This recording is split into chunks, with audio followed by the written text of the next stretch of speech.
Hello everyone. So we have doing the MMN. We just give a introduction about how this MMN looks and everything. So I'll just give you how to demo how to proceed with the EEG lab and ERP lab analysis with the MMN data. It's the similar steps only, but some differences in the event list and all will be there. So I'll just demonstrate as such. So here we have we'll just have I'll use the graphical user interface method itself. I'll just show you how to create the scripts at the end. Yeah. So here we have the EEG lab been running. Accordingly, we have various formats. Now, in this experiment, I'll use another format of EEG instead of the CNT format. I'll use a Inobio format of EEG. I mean of the MMN file. Like I'll take a NEDF file, for example. So here I'll just import the MMN data first. So this is this neuroelectrics is actually these are the plugins that are actually there in all the in the EEG lab website itself. You can directly go there and download it, and just you have to paste it in the plugins. As I mentioned in the previous demonstration, we have to just paste it over the plugins of that EEG lab. So here we have, these are the two formats that has been obtained for the OpenVC, sorry, the Inobio and all. So NEDF or EZ. So I'll take this NEDF format over here, and I'll just take up MMN data. Yeah, this is the MMN data I'm taking over here, and here we can load the channel. So as I told you in the previous demonstration, I mentioned that we can there will be channel locations where we have to manually do it, or sometimes in the file itself there will be this channel locations present. So this is one such format in wherein the channel locations are also there along with the continuous data. So this is the one. So just we will load the channel locations and then give an OK. So here it reads all the functions, and then it will give you read the locations and everything, and I'll just rename it as MMN demo. Okay. So here it opens as this. So here in this data format, they are having only 32 channels, and then the epochs are from sorry, there is just one epoch because we didn't do any epoching yet. So it's see, for here it is like 568 seconds it is lasting, which means that it is more than 15 minutes, like that. So this is the time length of the experiment over here. Here already the channel locations are being included, and the events, I'll just show you the events. And here the sampling rate is 500. We can actually change the sampling rate. I will discuss about the changing the sampling rate in the wavelet analysis section. So here I'll just show you how the data looks. So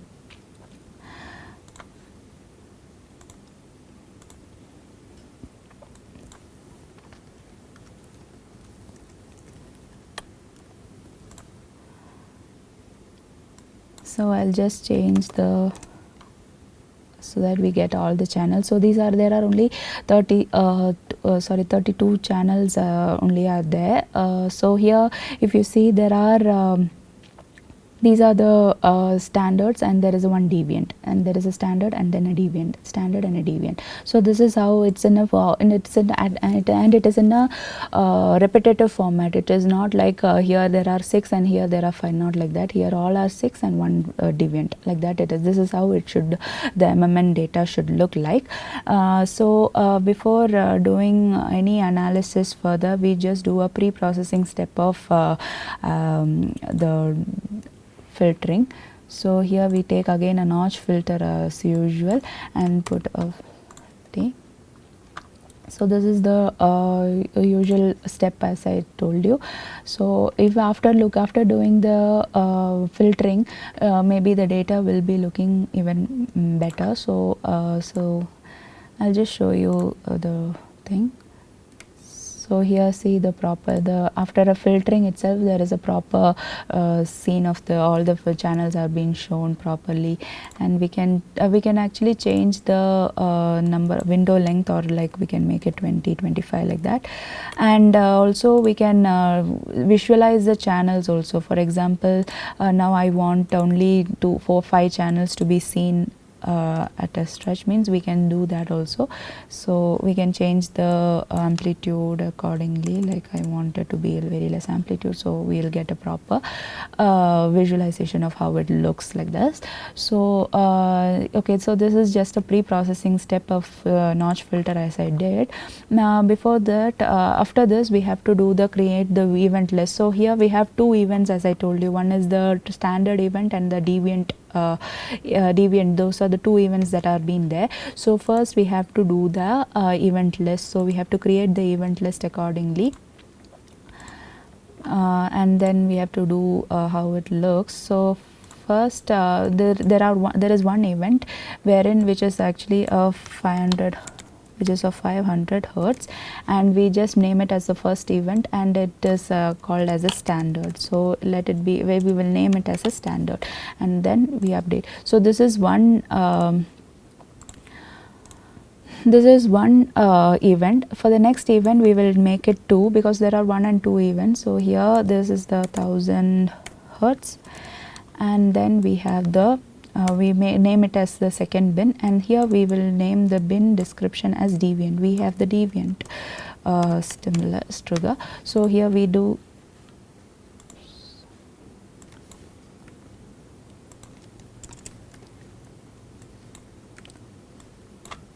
So this is how the event list has been created, and then we can save this as MMN, however you want, you can save it in that format. So I just save it as MMN total. Yeah. So this is how the event list has been created. Now what happens is all the total, all the events in that, all those 1s and 2s will be replaced by bin 1, bin 2 with the standards and deviants and everything. So we'll just apply that. So while doing it will create all the bins. So here is the pre-processing, how it looks in the command window. So here it creates the 2 events for 1500 hertz and for 1000 hertz for the standard and deviant specifically, and then we name it in the form of code labels, and we just apply it, and it will create a event list. So we just do that. So in this way we have made the event list. Now as I told you, we have to do the epoching as well. So in as I told, everywhere we have to do that epoching step in all the ERPs. So what happens, we have to do the epoching, we have to do the bin based epoch. So here also we wanted, we just keep a baseline correction of -50, because we just don't want as soon as the trigger starts, how the waveform changes, we don't want to know. We just want to have a small baseline correction of how it looks before the trigger starts. So we keep -50. Usually how much ever range we take, 10% of that we have to keep it in as a baseline correction. So if we are taking for 1000 seconds, means there are 10% of that, 100 millisecond of a baseline correction you have to keep. So I just keep a default as -50 for any ERPs as such. So I'll take, as I told you, for MMN, it is from it's like 150 to 300, in that range the MMN will be there. So that's why we will keep a range of about 400 or 450 like that, so that we will get a proper, we can visualize all the MMNs properly. For that purpose only we do this. So I just run it. So what happens is it will run in such a manner that it will get epoched in that particular frame time range.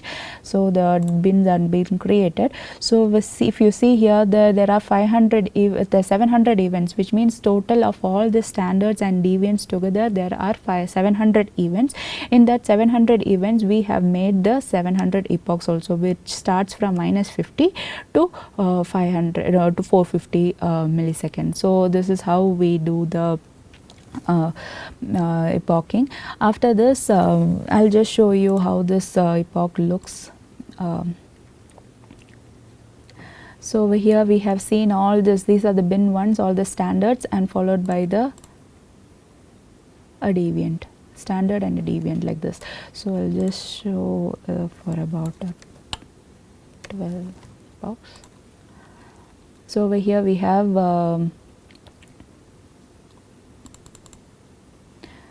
yeah.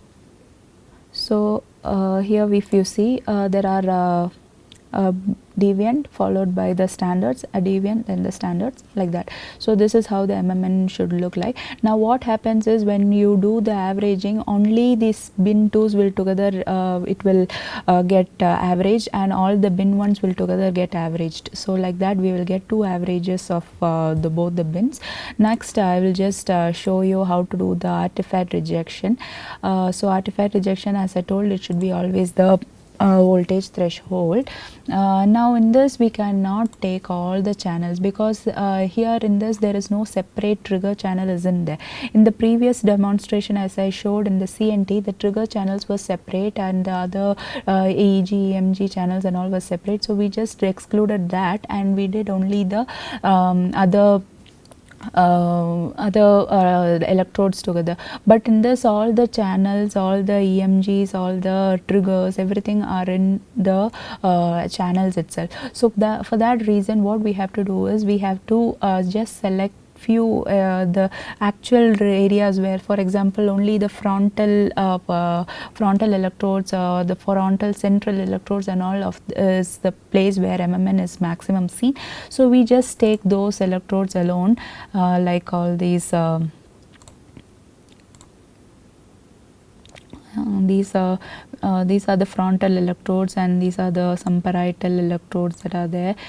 So only these few electrodes, only those electrodes we will be taking. Yeah.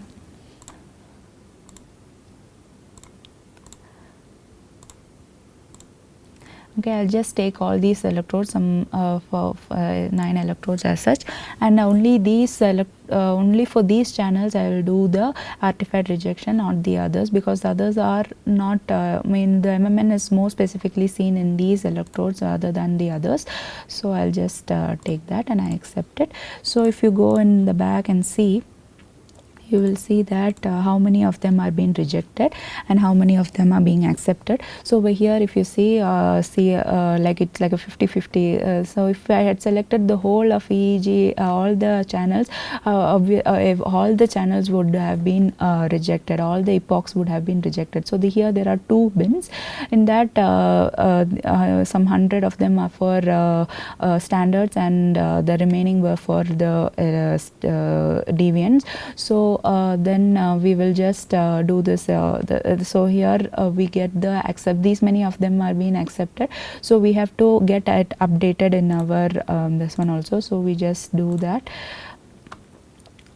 Then here in this these yellows, the one which has been highlighted in yellow, they are the ones which is having the those are going to be rejected. So we just update these marks, and then we go as I showed in the previous demo also, like we have to go to the tools and inspect by eye, and then we just reject the marked trials. So all these yellow marked trials, these are the all these highlighted ones are the marked ones, and that will get rejected. So we will get see over here we can see that out of 700, these many trials have been rejected. So we will get a new data set. So that is how it looks. And after this our regular step, that is the filtering. So we will do a band pass filter. After doing the band pass filter, we will do the remaining the averaging the ERPs and everything. So it should be always 1 to 30. We can change it. Here we have the order.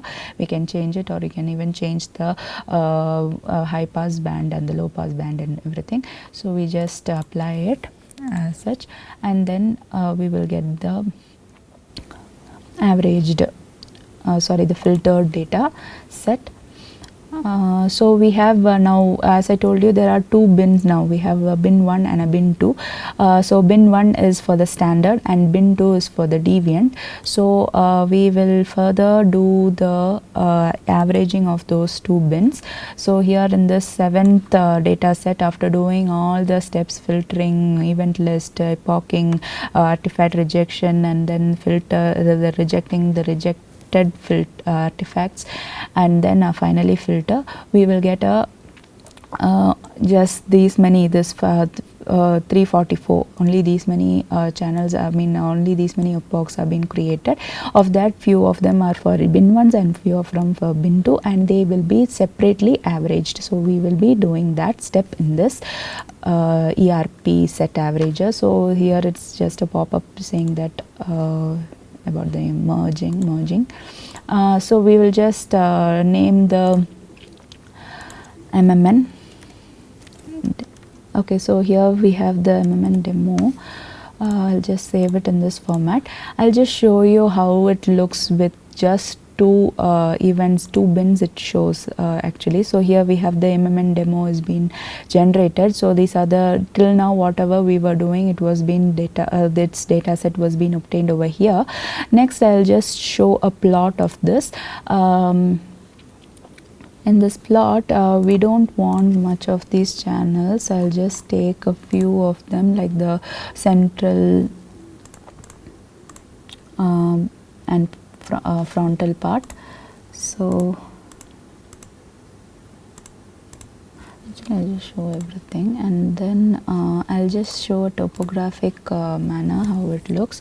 So in the topographic sense, if you say, and here also we should take, since it's a MMN, like it is a mismatch negativity, so it's always should be a negative up.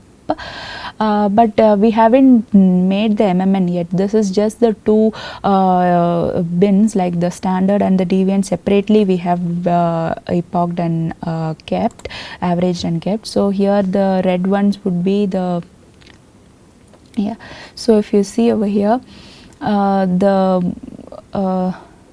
the red ones are the deviants, and the black line over here, the black waveform is the standard. So this is how it looks. Now we have to do the separation between the deviant and the standard, then only you will get the proper MMN data. So I'll just do that operation now. So this is actually just to show that this is how it looks with the just standard and the deviant together. It looks in this manner. I'll show you how to do the bin operation. So here we have the ERP operations. In this we have to take a bin, the bin operation function. So here we can do, this is the two bins we have to do the bin 2 minus bin 1. So it will, we can make it either in the current data set itself we can do, or we can create a new data set also. So I'll just do a new data set. So this is how it does, B2 minus B1, and I just run it. So it will give you the bin. So I just write it as a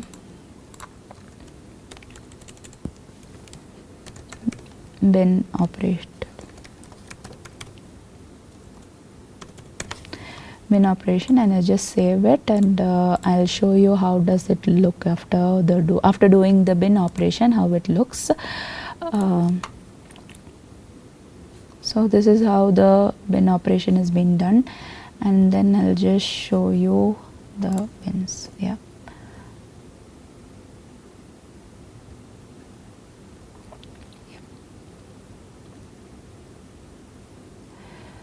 So over here, if you see this part, this is the actual part of the brain wherein the proper MMN should be looking, we should get. So I'll just show you this particular electrode. Yeah.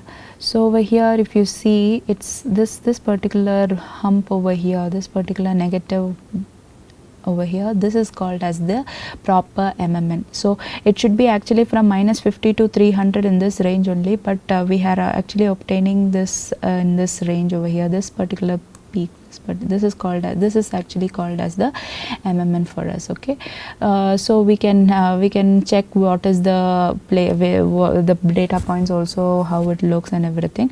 So this is the classic MMN response which has been obtained between yeah, so minus like 150 to 300, in this range it has been obtained, this point. Yeah, this is the place where it is. Okay, so we can, what we can do is we can directly do all the channel operations also. Like we can just take the average of only these particular, this area, as I showed in the presentation. It was the that blue area was the place where the MMN should be there, which is in this part. This is the actual area where it should be there.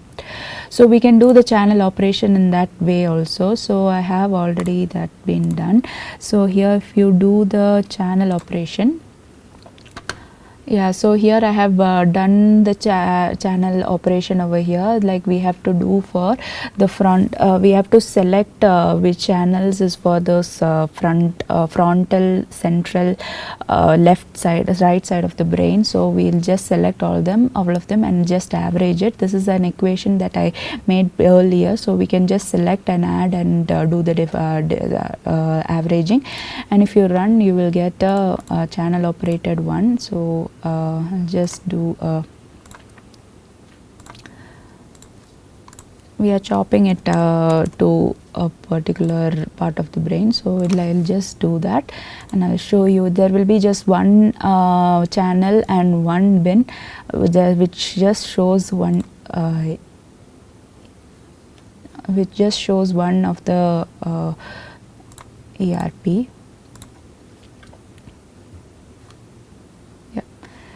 Okay, 1 minute, I'll just make it a bigger.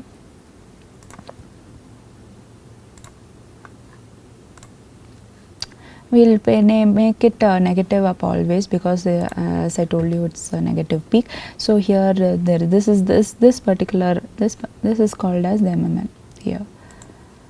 From here to here, that is the proper MMN. So it starts from about 170 and it ends in this particular point. So if you do all these operations, we will be able to clearly see the MMN response. So this part and this part is not necessary for an MMN study. So only we have to concentrate from this part to this part. That is the place where you find the MMN response. So after doing the channel operation and the bin operation, we will be able to get the proper MMN result.